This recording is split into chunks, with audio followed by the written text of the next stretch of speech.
are you someone who is a phenomenal photographer, or you're a great editor or whatever, and like your work is clearly more than just a quick snap on an iPhone? Okay, well then that makes you stand out.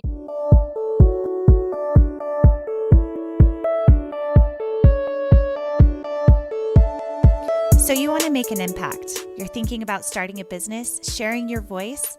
How do women do it that handle motherhood, family, and still chase after those dreams?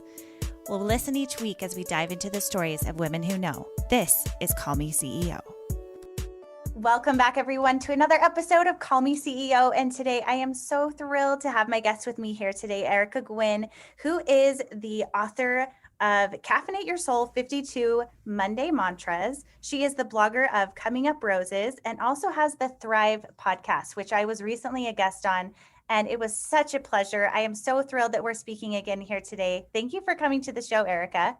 Yay, thank you so much for having me. It's like chatting with my friend.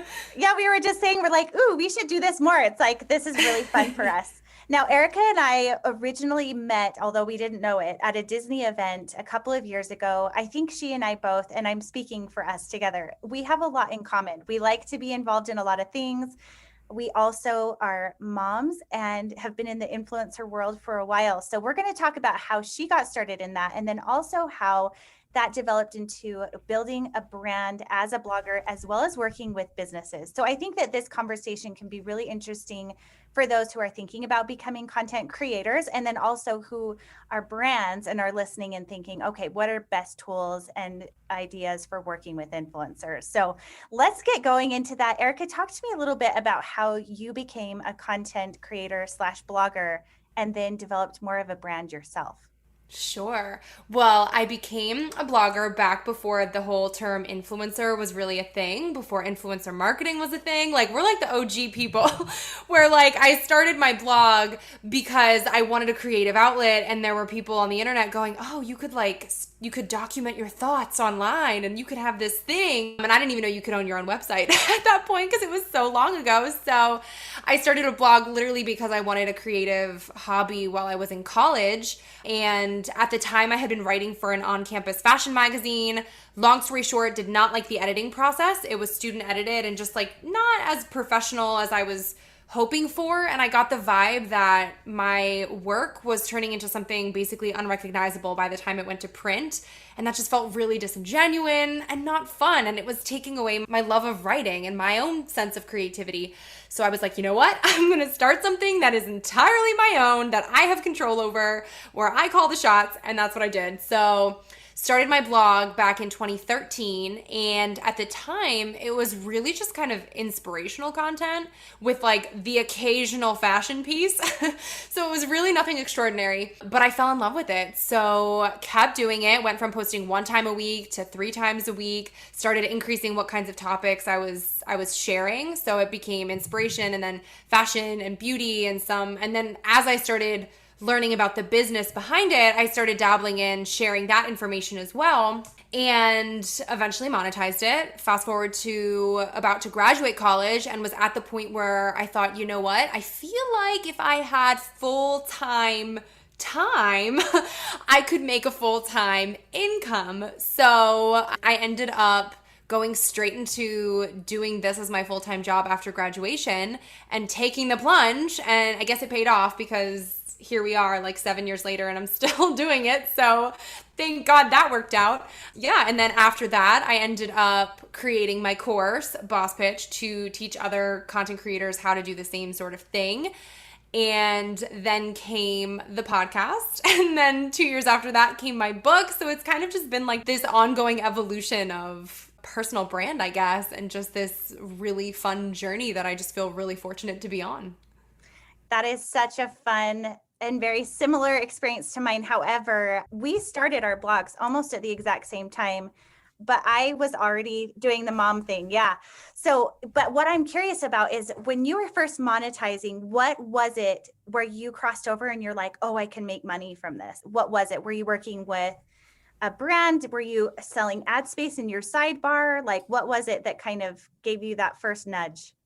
I think it was initial brand partnerships. So I remember, I think one of my first partnerships was for a free dress and $50. And I remember thinking like, holy crap, I just hit the lottery. Like someone wants to send me clothes and $50? Like what? And mind you, that's not a lot of money in the grand scheme of things at all when it comes to brand deals today. You could absolutely get more than that. But at the time, I was like, I didn't know any better. And I thought, wow, someone wants to pay me to talk about their product. This is the coolest thing ever. So that was definitely kind of my foray into it, because I think a lot of that's kind of just what I started building upon then, was brand partnerships. At the time, I was using a lot of the different blogging networks out there and just applying for like any opportunity under the sun in the hopes of getting something. So it was a lot of... Okay, let's name drop here. So are you talking like Tap Influence, Isaiah? Yes. Those are two of my favorites. Clever Girls Network. Like at the time I was in what was called, it used to be called Her Campus, but now I think it's called Influence Her Collective. Yes. What are others? Like Weave Media. There's like, I couldn't even tell you all of them now because I couldn't tell you the last time I logged into any of them. But those were like the bread and butter back then. And you'd get like $250 here or there. And that was the bulk of your work. So you could see how if you don't raise your rates and figure out a different strategy, there's a cap to that, because I mean, how much work can you take on at $200 a pop? But at least at the time, for a college student, I was like, this is the coolest part-time job ever. And yeah, it was really just what wet my feet or wet my whistle into, oh my gosh, you can make money doing this. Yeah, those little pockets of hundreds of dollars here and there, it's not a lot. However, I think when it first began, that was as good as it got. That was like, yes, I can write and create and get this money in. And tell me about the transition from going from perhaps going to those agencies and negotiating that way, and then creating a media kit or negotiations of your own. What was that transition like for you? So it really came, I think, when I realized, okay, there's a cap here. And why is there a cap here? Because eventually, as I was growing and my platforms were growing and my relationships were building, you start putting two and two together, that when someone reaches out to you directly, personally inviting you to a campaign or creating that one-on-one direct relationship with you, you realize you make a lot more money that way. And then you start thinking, well, why do you make a lot more money that way? Because it's still the same content and it's still me. And I basically put two and two together that the middleman gets a very big cut when you are working through a network like that. So, I mean, it's convenient in the sense of all of the campaign information is right there in front of your face. It's all organized in one place. It's like you have one point of contact. It's pretty cut and dry. However, you're giving up sometimes half of what you could be giving up because they are getting that cut themselves to be the middleman. And I was like, you know what? I don't need a middleman. I am organized. I can maintain my own communications with people, and I would much rather have that money in my pocket. Thank you kindly. So yeah, it was kind of like that realization of like, I hadn't realized how much money that middleman was getting. And as soon as I realized how much money I was leaving on the table working with them, I was like, oh my God, never again. Like, I will take it all into my own hands and do it all myself if that means that that money is going to me instead of someone who, you know, created the portal in the first place. So yeah, that was really it for me. Yeah. And I think that there's a time where that transition happens where you'll start to get pitches from the campaign people who know you directly, and they'll say, well, hey, what about this? And you've outgrown that space and you say, no. And then they kind of realize, they're like, oh, they must be moving on to that next level where it is those direct invitations to campaigns. So for someone who's maybe in that beginning stage or is looking to get into the working with brands that they want to without that middle person, I know you wrote the Boss Pitch, so let's talk about that. What are key ingredients or steps to take to get to that happy negotiation spot and get into a situation where you can make the bigger bucks? Sure. Yeah, so BossPitch is a course that I created that essentially walks people from the very beginning stage of, okay, what kind of content should you even be creating that's worth being sponsored in the first place, all the way through to how to figure out which brands you should be or could be partnering with, what to say to them, how to find their contact information, how to pitch them professionally and appropriately, how to follow up with them, how to really just build that relationship, how to negotiate, so that you are landing repeat work. So really so much comes down to relationship building and knowing your worth and being able to effectively communicate that with the right people.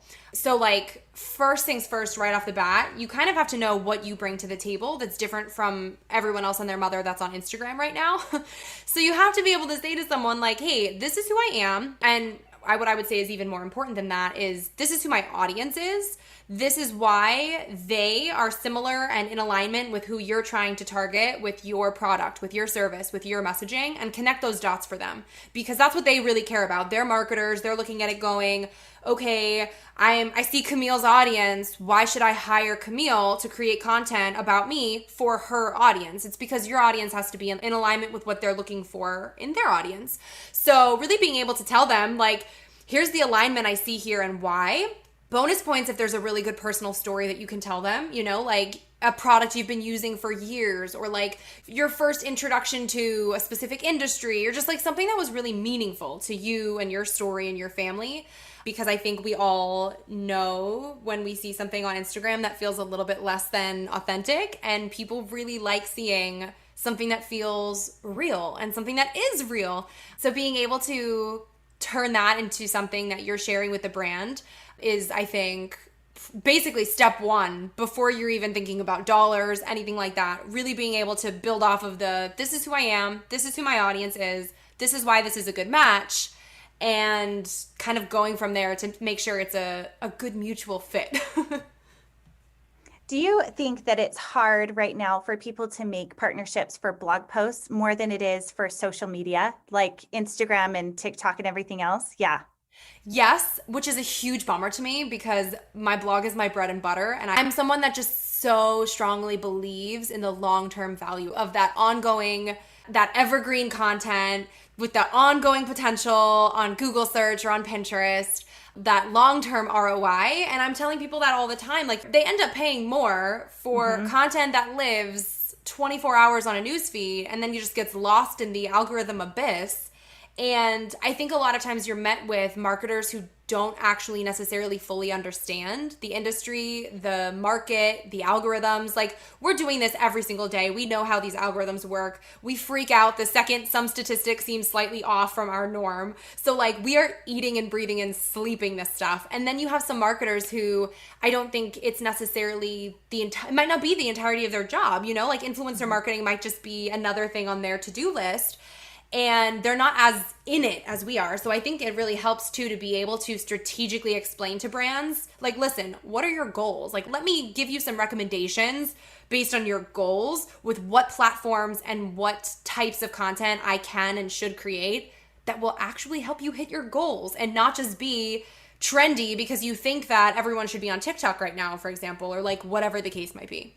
Yeah, I really think that has been a difficult transition where there was more attention given to blogs that really do go on and can create continued growth, like you said, to help reach those goals and like actual keyword research and all of that stuff. And so that has, I think for some of us who have been around longer and maybe didn't dive into Instagram full, I mean, at least is how it was for me. Instagram wasn't my whole world when it came out. I was more focused on my blog. And so a part of that is I'm like, oh man, I guess I should have like gotten in there more at the beginning. But meanwhile, Instagram, it doesn't belong to you, where a website, it does. And those links live on forever. And so that has been a bit of a push and pull, I think, for me looking at that. Because I'm like, don't you get it? Like, this is better than you know. Like, get on my website. Yeah.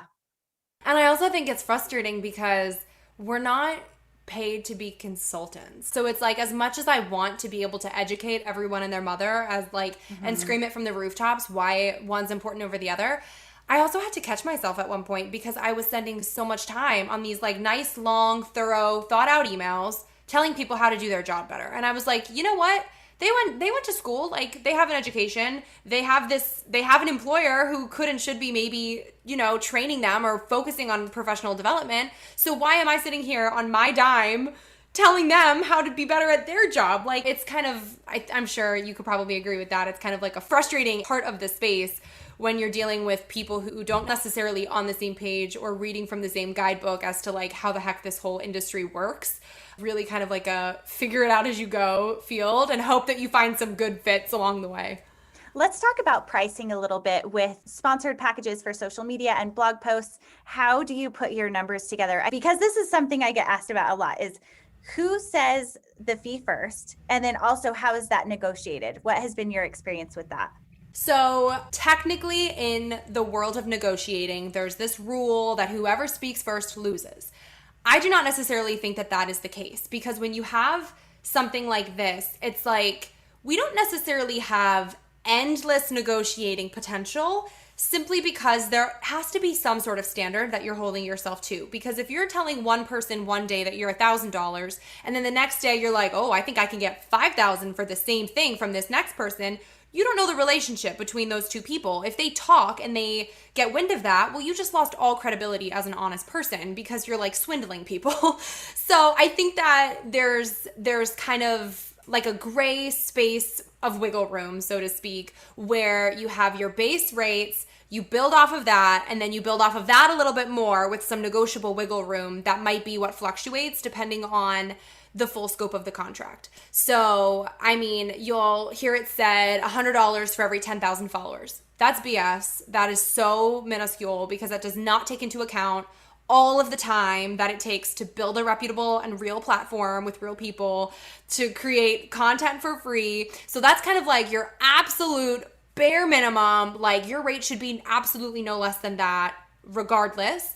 And then it's kind of this big jigsaw puzzle of piecing together, okay, now depending on the scope of work that they're giving you, how much time do you think that's going to take to create? Because if it's one static post on your Instagram feed, for example, that is probably going to take less time to create than a 5-minute video, you know, like that requires editing and maybe even a professional videographer. Like there's the time differential there.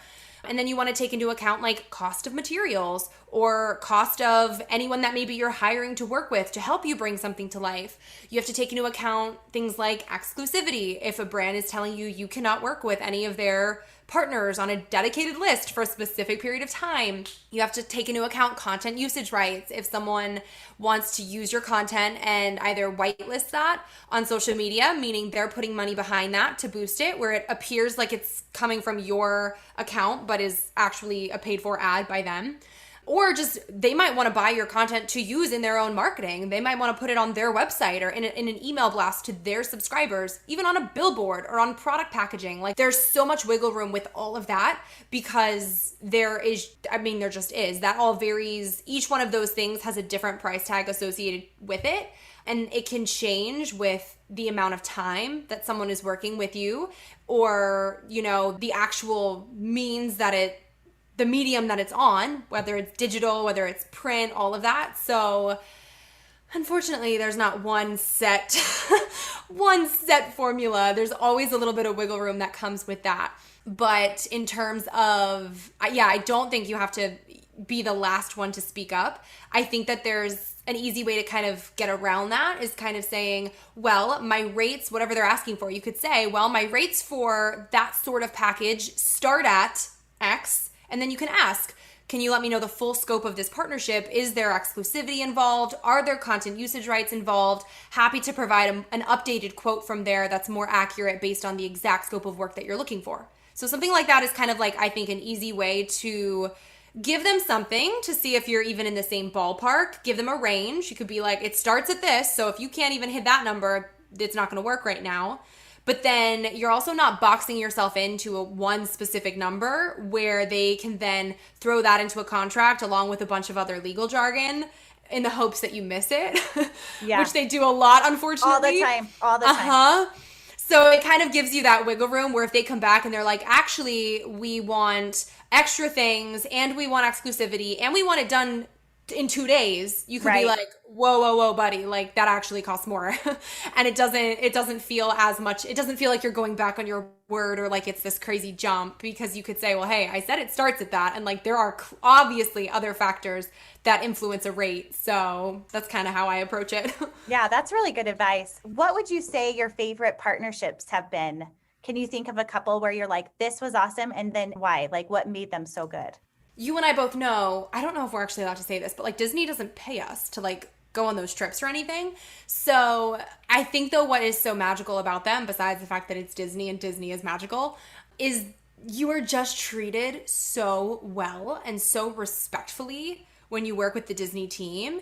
And I really think that there's something to be said for that. So even if a brand doesn't have like millions of advertising dollars, at least if you can show up and meet people with mutual respect and go all out to make it known that you care about the relationship as much as they do.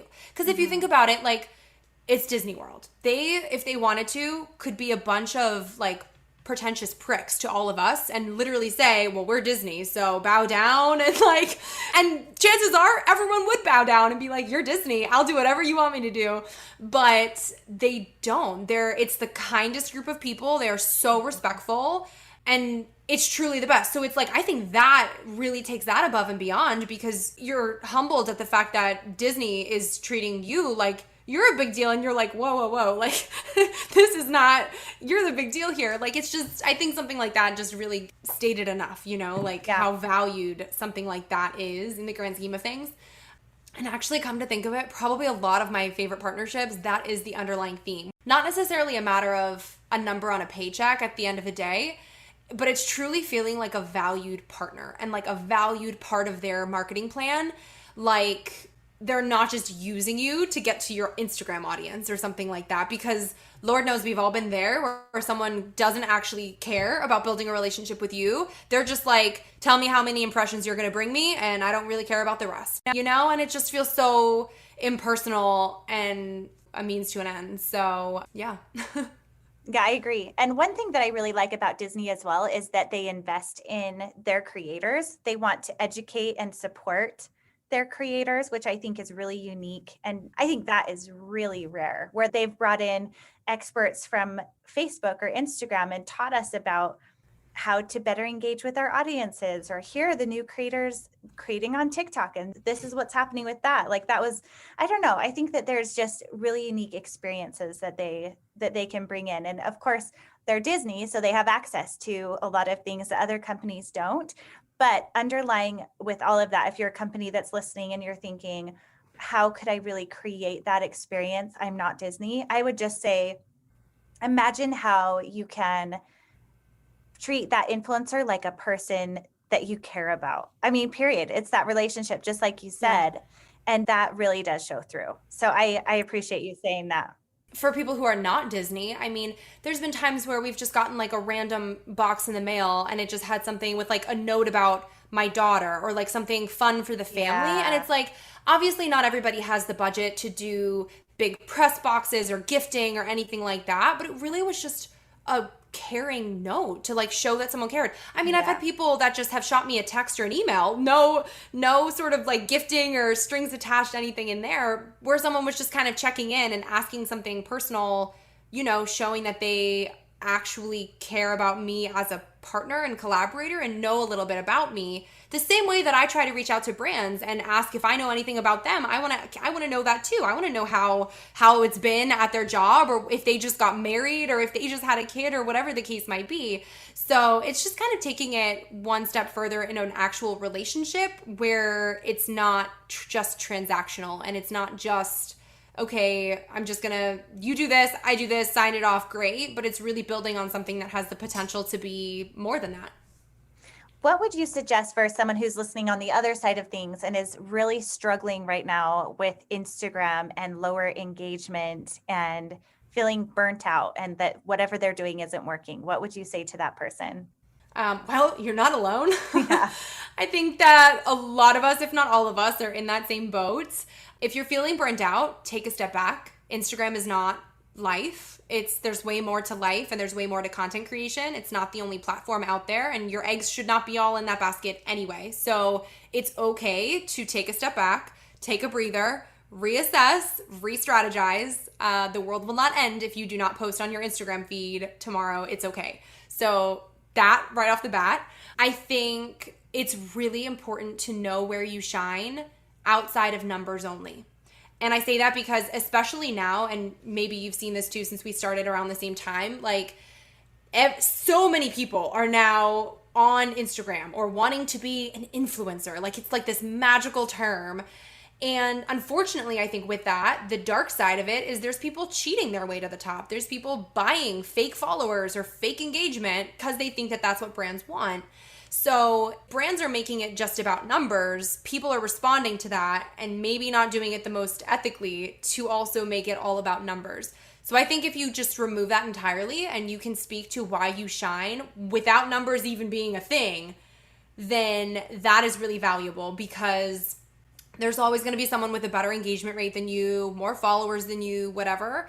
But if you can speak to something unique, like a unique relationship that you have with your audience, you know that they, are in your emails or in your DMs, you have proof of influence. Like that's something that's huge. Take screenshots every time a follower tells you, hey, I bought this because you recommended it and I loved it. Thank you so much for recommending it. Screenshot that. Start a folder on your computer that's literally titled influence. And just throw those things in there every single time someone is showing you that you impacted something that they did.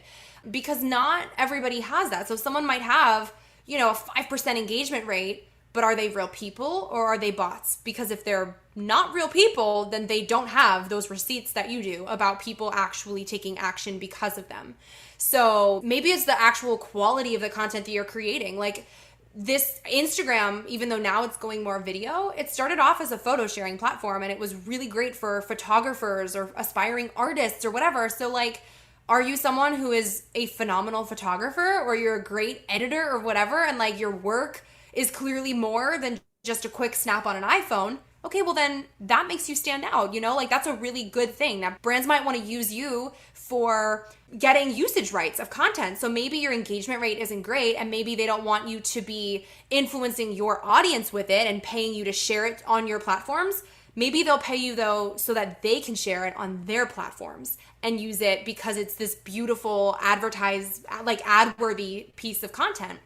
So start thinking outside the box with what you can do and what sets you apart that isn't just dependent on an algorithm that we have zero control over and that changes literally every single day. Speaking of changing, you've swapped up or switched some of the things that you've done with writing a book, starting a podcast. Where did that come into your story and what did that look like and how did that change how you were sharing your voice? Yeah. Well, I started my podcast, Thrive, in October 2019, I want to say. And really that kind of came more as a personal passion project is what it felt like because I had been asked in the past, would you consider a podcast? And I was like, what? I don't know anything about podcasting. But at the time I was coming out of, my daughter had just turned 1.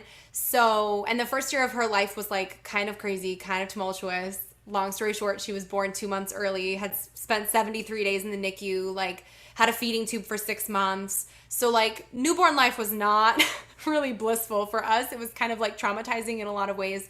And I was just in this ongoing period of what felt like a struggle bus. Like I was barely hanging in there. I was just surviving. Like it was not my best self. And I think I just hit a point where I realized that as much of as a lot of it did suck, for lack of a better word, there were some things that I think I was holding myself back on where I maybe could have made a choice to get out of a rut. And I was just kind of not making that choice. And that was really interesting to me from like analyzing my own self. And that was kind of what inspired the podcast was like, you know what does it actually take to go from a life of simply surviving to thriving? And where do we have more autonomy than we might think we do to affect change in our own lives?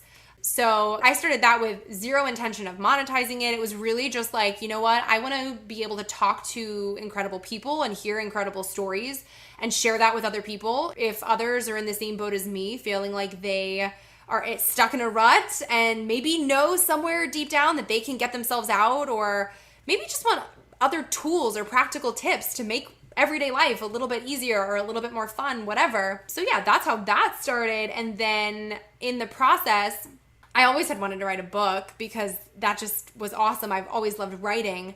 And it was actually inspired by one of the more popular series on my blog at the time was called Monday Mantras. And that was what I started my blog on, just inspirational kind of content. And I had been in talks with a publisher who was basically a hybrid publisher, and they loved the idea, and they were like, you know what, I think that this would be a really cool book. And I had the idea to essentially take a bunch of them that I had already written, build off of that, and create what would be a year's worth of encouragement and motivation for a year's worth of Mondays, so that it was kind of like a mix between a devotional and a coffee table book and a self-help book to be this sort of more bite-sized or sip-sized, I guess you could say, this like sip-sized book to really just help make people's Mondays more manageable and meaningful. And it was just kind of directly inspired by everything that I had been writing and doing up to that point on the blog. So it was felt like a pretty very natural transition. That's really cool. So when you worked with a publisher, did you decide they published it for you, but you have it available on Amazon? Did it hit the shelves in stores? Like, how did you decide? Because I've heard from other people, don't work with a publisher. They take so much of the income. Like, what was your experience with that? So because it's a hybrid publisher, it's a little bit different. It's not a traditional publishing route in that I didn't sign a book deal. I wasn't paid up front for anything. I actually had to pay myself for a lot of the costs of things. But they are handling all of that nitty-gritty back-end stuff to make it come to print in real life. So I still had an editor. They printed it all themselves. They have it at their warehouse. They handled the relationship with Amazon and all of the different retailers. It was supposed to be in store, but unfortunately it was released in May of 2020. So if we can all remember, that was in the middle of the pandemic. So yeah, so unfortunately that really stunk because it meant like no in-store distribution essentially happened. So it is available online, Amazon, Barnes & Noble, Walmart, Target, all of those places, but it never actually made it on physical shelves, which is kind of heartbreaking.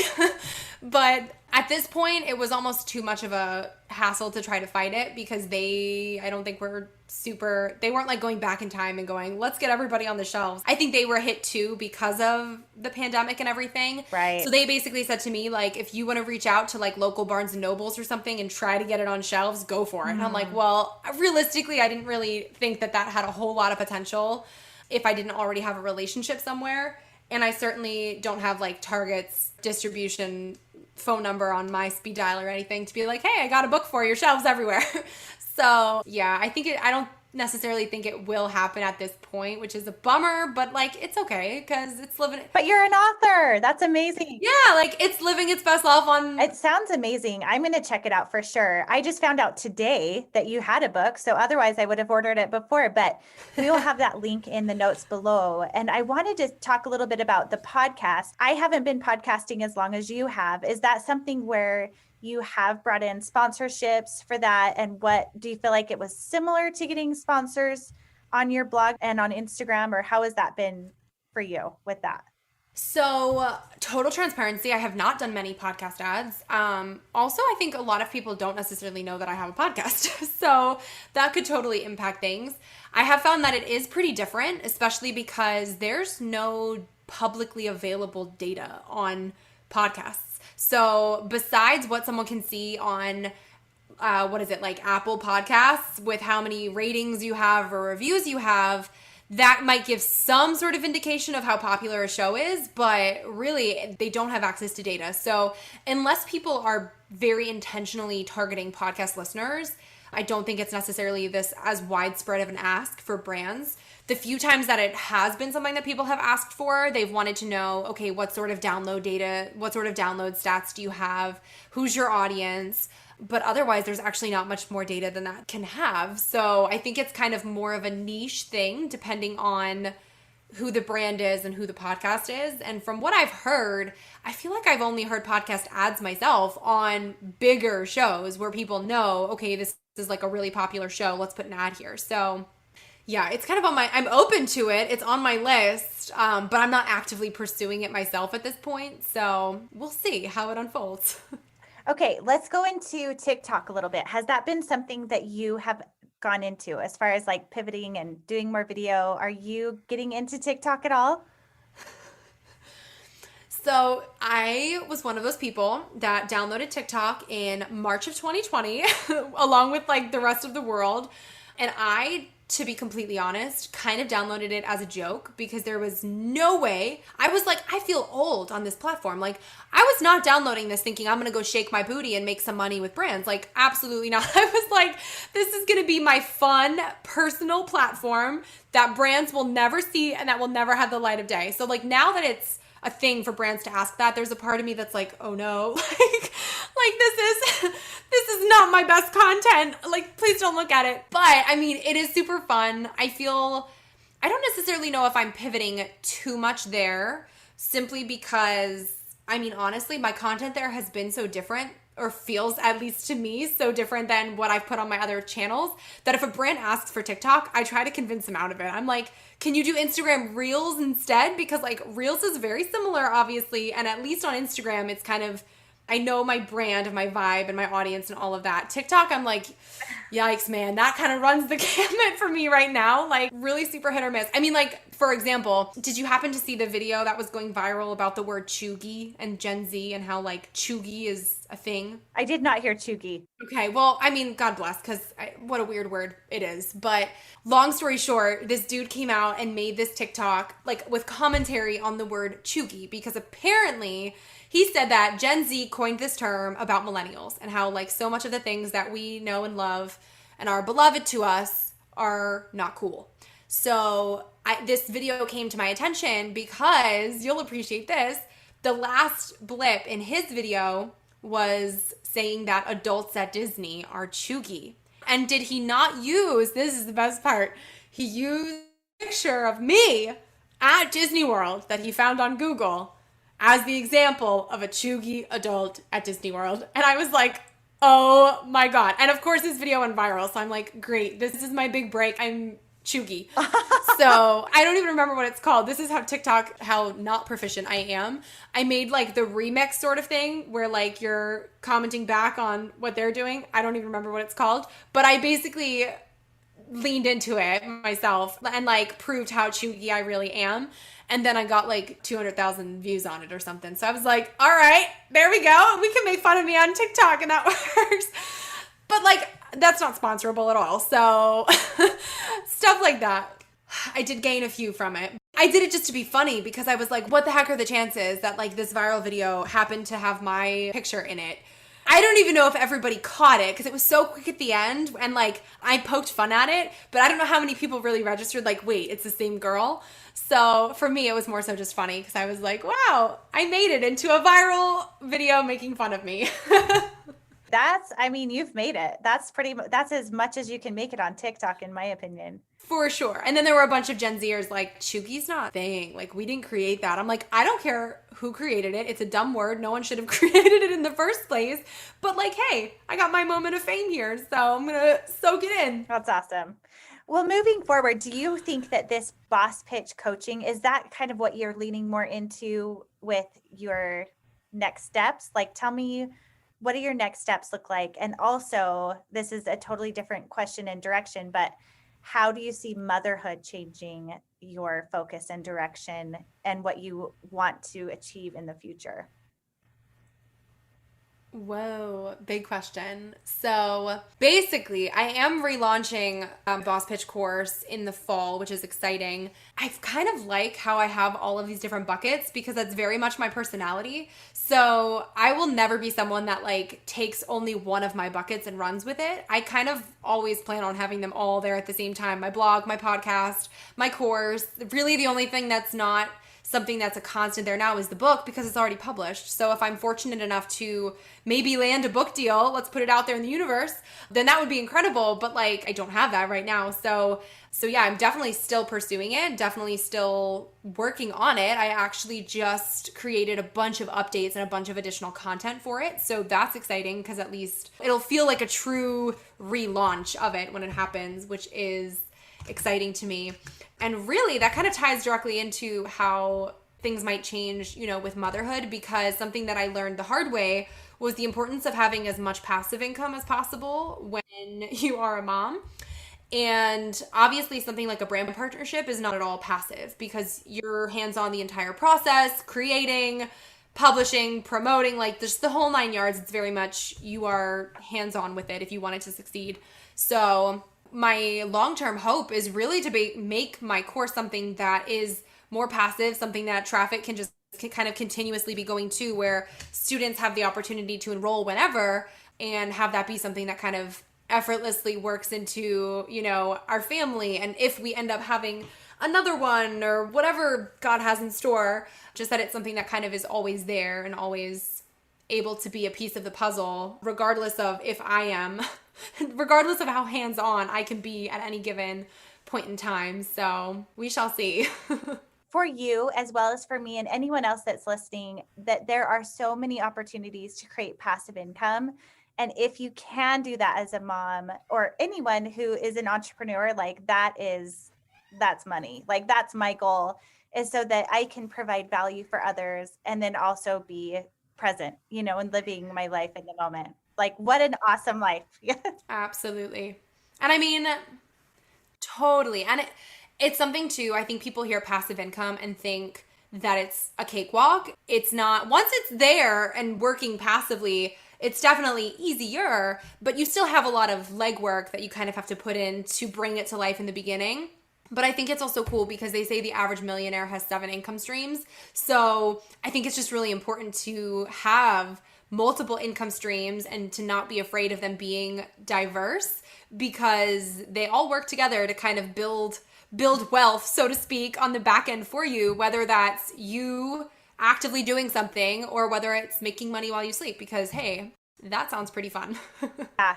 And if you're listening to this right now and thinking, holy crap, like 7 streams, that's a lot, or even 3, know that you're listening to 2 people who have been doing this for a decade. Like really, this is something that we've been building on for years and years and years. And there is opportunity for everyone to be doing the exact same things that we're doing. So I want to put that little seed there to say, like, this is possible. And online influencing and content creating is not going away.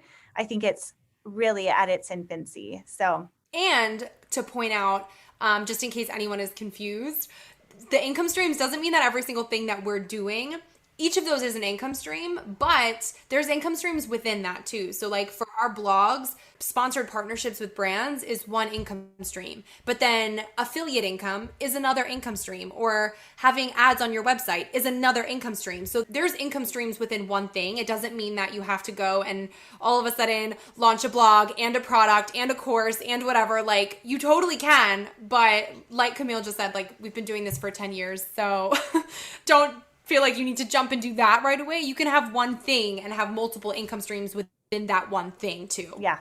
Yep. I couldn't have said it better. Well, this has been so wonderful. You offer so many awesome things. I'm so glad we're friends. Please let our audience know where they can find you and learn more about you and everything that you have to offer. Sure. Well, you can head to my blog, which is cominguprosestheblog.com.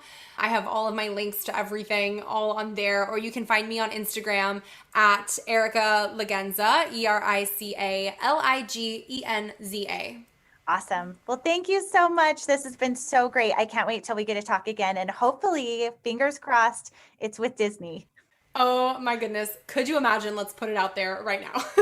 Yes, I'm sending that out to the universe. Yes, all right. me too. Well, I'll talk to you later, my friend. Thank you. Thank you. Hey CEOs, thank you so much for spending your time with me. If you found this episode inspiring or helpful, please let me know in a comment and a 5-star review. You could have the chance of being a featured review on an upcoming episode. Continue the conversation on Instagram at Call Me CEO Podcast. And remember, you are the boss.